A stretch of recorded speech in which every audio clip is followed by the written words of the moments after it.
I was completely shocked when I heard the unexpected news. Jerry, my husband, sold the house I had inherited from my father for $700,000. He delivered this revelation with an oddly cheerful tone over a phone call from the hospital. As if that wasn't enough to leave me stunned, he went on to announce that he planned to go on a trip with his mistress. This entire situation felt surreal, like a whirlwind of madness I could barely process. I couldn't understand why Jerry would sell a house with so much sentimental value and then, without hesitation, share his plans to leave with another woman. The shock of it all intensified as he revealed he was also planning to abandon his family, our family, including our 9-year-old daughter, Maria. His casual attitude about leaving her behind was especially distressing. Jerry even expressed that Maria had been getting on his nerves, saying she was acting high and mighty, as if she were a stranger instead of his own daughter. His cold, almost dismissive remarks about Maria cut deep, filling me with both rage and heartbreak. As I absorbed this crushing news, I felt a mix of anger and disbelief rising inside me. It was hard to believe that the man I once loved could behave so callously. My name is Anna Kendrick. I'm 39, a full-time homemaker, and for years, I've been married to Jerry. But our marriage has been far from harmonious for some time now. We've had our share of marital discord, and for about a year, I've harbored suspicions about his infidelity. There was no direct evidence, but the signs were hard to ignore. His frequent visits to bars after work, the faint smell of unfamiliar perfumes on him, and even expensive gifts that clearly weren't meant for me. Despite all these signs, I was too afraid to confront him or demand the truth. I've felt stuck, unable to take action, and now this revelation about the house and his mistress has brought all my fears crashing down. Thinking back on our relationship, I remember the man I fell in love with over a decade ago. Jerry was kind, sincere, and genuinely caring back then. We shared a beautiful beginning, and our marriage felt like a dream come true. However, everything changed after Maria was born. Parenthood came with its own set of challenges, and as a stay-at-home mom, I relied on Jerry's support. In the early days, he was attentive, helping with baths and meals for our daughter, but gradually his involvement faded. He became more distant, his outings more frequent, and I was left to shoulder the responsibility of raising Maria alone. Looking back, I wonder how we arrived at this place, a marriage that once felt solid and full of promise now crumbling under the weight of infidelity, neglect, and betrayal. The news of Jerry selling my father's house and abandoning us for his mistress has left me feeling lost and desperate. In the midst of this emotional storm, I can't help but feel a powerful urge to take control, to somehow stop him from destroying everything I held dear. At first, when I asked Jerry to help with parenting, he was supportive, but gradually, it turned into a daily routine and his attitude changed. He started resenting the responsibility, often reminding me that it's your job as a stay-at-home mom to handle parenting. His words were painful, especially when he complained about having to help after a long day at work, as if our daughter, Maria, wasn't his responsibility too. Over time, Jerry pulled back entirely, leaving me alone to handle Maria's tantrums and our nightly routines, while he retreated to the bedroom, avoiding the parenting he once shared. Even on weekends, when Maria eagerly asked him to play, Jerry would dismiss her with, "Playing is your mom's job. I'm busy." It was heartbreaking to see him brush her off, and it only got worse when he scolded her for showing emotions or blamed me for how she behaved. Maria and I found comfort in each other, spending time playing and drawing together, just the two of us. There were moments when I wished for a break, time for myself to read a book or watch a movie, but with Jerry checked out and Maria's needs constant, there was little room for my own interests.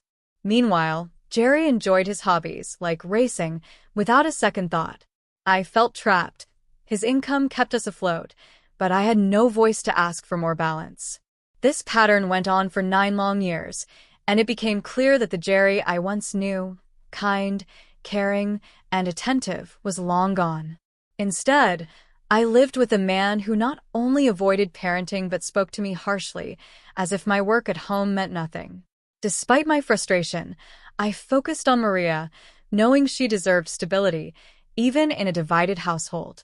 Her bright spirit was a gift. She was honest, cheerful, and somehow untroubled by the tension around her. One afternoon, as we sat drawing together, she surprised me with a compliment, saying I was talented and should consider drawing as a job. Her kindness lifted my spirits, reminding me that someone in this house noticed my efforts and cared. Maria's positivity became my anchor. She thrived in school, with friends and teachers who adored her, and her compliments about my art gave me a quiet confidence I hadn't felt in years. As long as she could smile, I felt a flicker of hope and resilience in facing our difficult life. That night, however, things took another familiar turn when Jerry stumbled home, clearly drunk. His drinking had been growing worse, and every time he came home in that state, my concern deepened. Sighing, I went through the routine of helping him, peeling off his jacket and getting him settled, when something unexpected happened. As I removed his jacket, a piece of paper slipped from his pocket. Usually, that pocket only held his keys, but tonight, it contained a receipt from a motel. My heart sank as I looked at it, realizing this was undeniable evidence of my suspicions that he had been unfaithful. For so long, I had pushed those doubts aside, afraid to face them head-on, but now, there it was, in my hand, undeniable and impossible to ignore. I quietly tucked the receipt away, hiding my shock and turmoil as best I could. That night, as I lay awake, the weight of our fractured marriage felt heavier than ever, and I began to question what I could, or should, do next. The next morning, as I mulled over the discovery of Jerry's infidelity, I felt a mix of anger, sadness, and uncertainty about what to do. With the receipt still tucked away, I knew I needed to confront him, to bring this hidden truth out into the open. However, Jerry left the house early, still groggy from the previous night, and I was left alone with my thoughts once Maria had gone to school. I kept trying to focus on my regular chores, but my mind kept circling back to the questions and hurt I now carried. Just as I was lost in thought, my phone buzzed with a call from an unfamiliar number.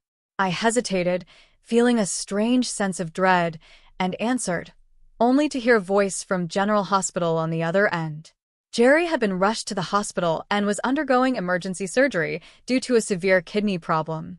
The doctor explained that his kidneys were failing, and without a transplant, he might not survive. I was stunned. Despite the hurt he'd caused, I didn't want him to die. My mind spun as the doctor explained the details of his condition and the urgency of finding a compatible donor.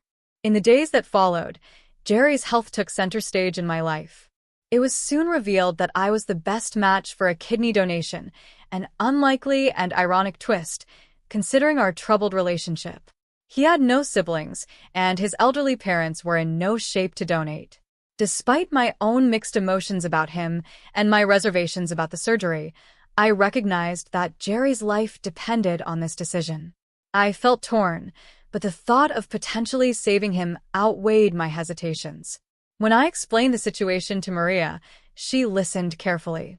She surprised me with her understanding, encouraging me to go ahead with the surgery if it could help her father. Her maturity and compassion filled me with courage, and I promised her that everything would be okay. Arrangements were made for her to stay with Jerry's parents during my hospital stay, which provided a small comfort in an otherwise overwhelming situation. A week later, after completing a series of health checks and signing the necessary consent forms, I prepared for the transplant surgery. As I lay on the hospital bed, I was filled with a blend of fear and hope, wondering what this surgery would mean for our future and if it could somehow bridge the distance that had grown between us over the years. The surgery itself went smoothly, quicker than I had anticipated. As I woke up, groggy from the anesthesia, I was told that the transplant had been successful. I felt an immense sense of relief, knowing that I had done everything I could to give Jerry a second chance. It was a strange feeling, lying there in the recovery room, uncertain about what the future held but filled with a quiet sense of resolve. Maria visited me a few days later, her warm smile lifting my spirits. She expressed how proud she was of me and how much she missed me, reminding me why I had made this difficult choice. For now, I could only hope that this experience would bring about some change, both in Jerry and in our family. Whether or not it led to a fresh start, I knew I'd given him, and us, a new chance, one built on forgiveness, resilience, and the strength that Maria's love had inspired in me. I spent about a week in the hospital, while Jerry's recovery took slightly longer, around 11 days. Thankfully, both of us healed without complications, and everything seemed to be progressing smoothly. Just before I was set to be discharged, I received a call that would shake me to my core. Answering the phone, I heard Jerry's voice, the man I had just saved by donating my kidney.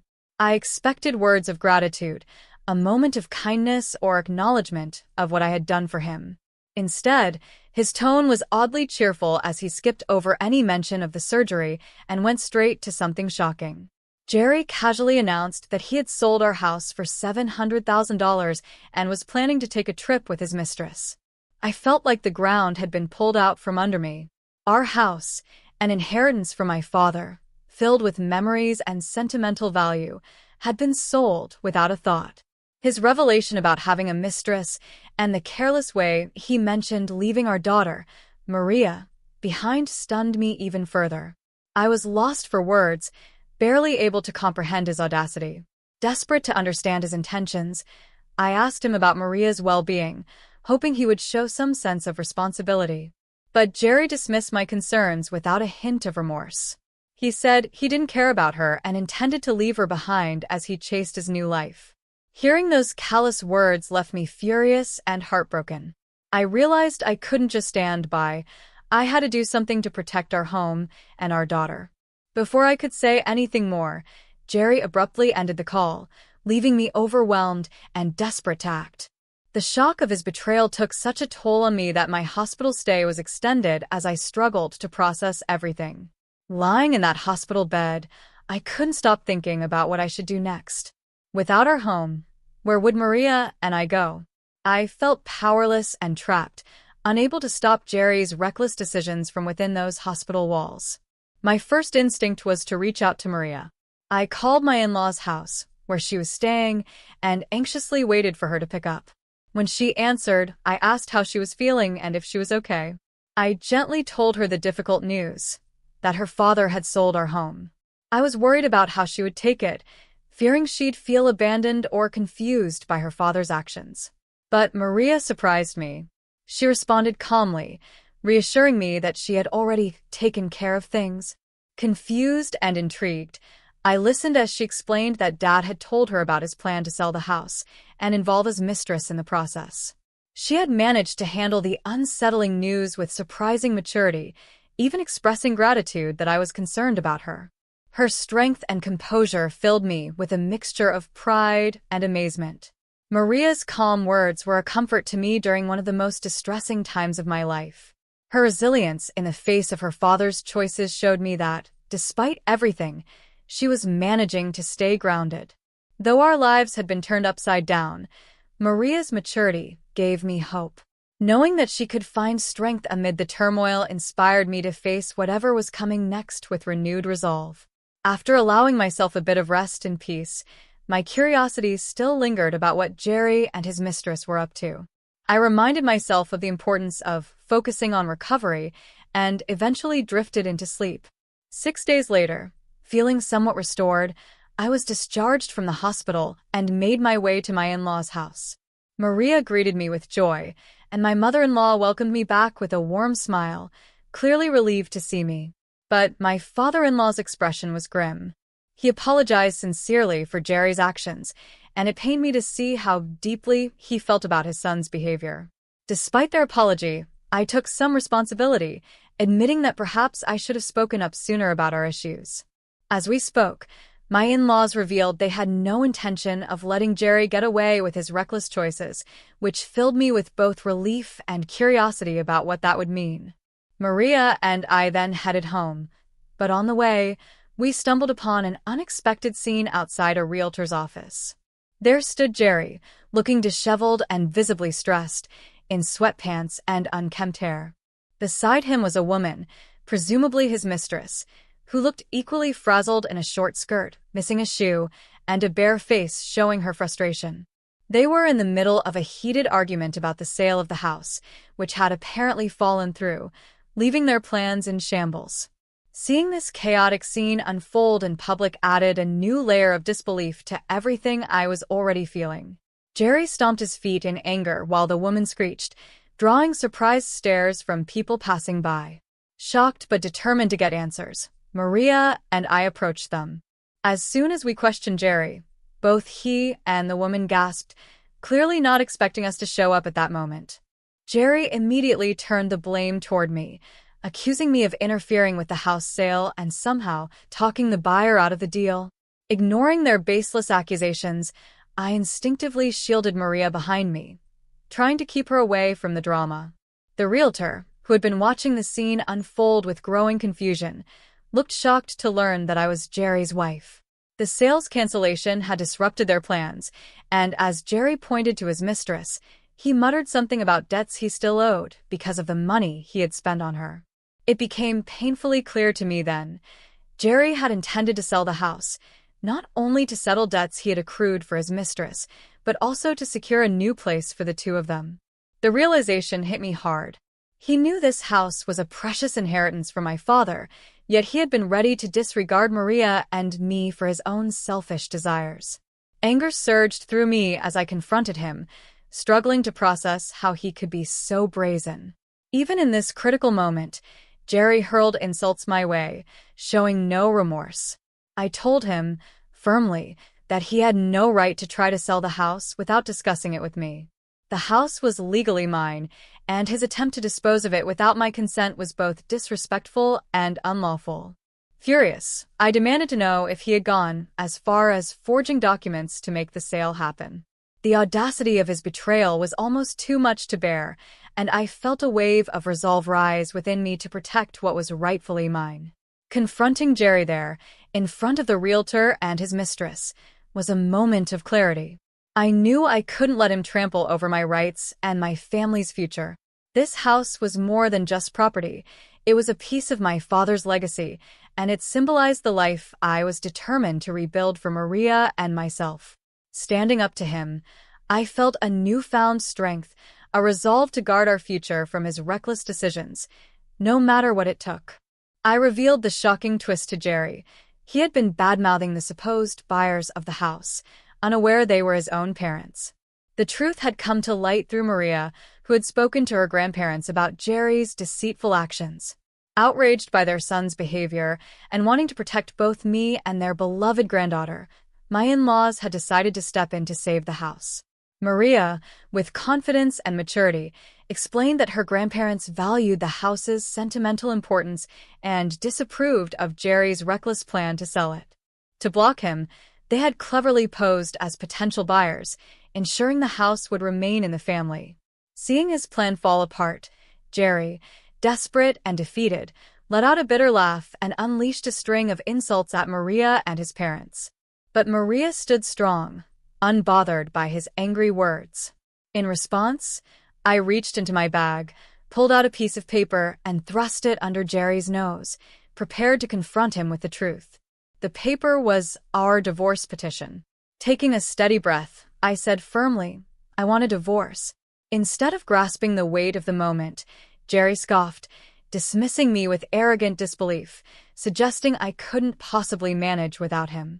His smugness only fueled my determination to shatter his illusions. Calmly, I informed him that I was prepared.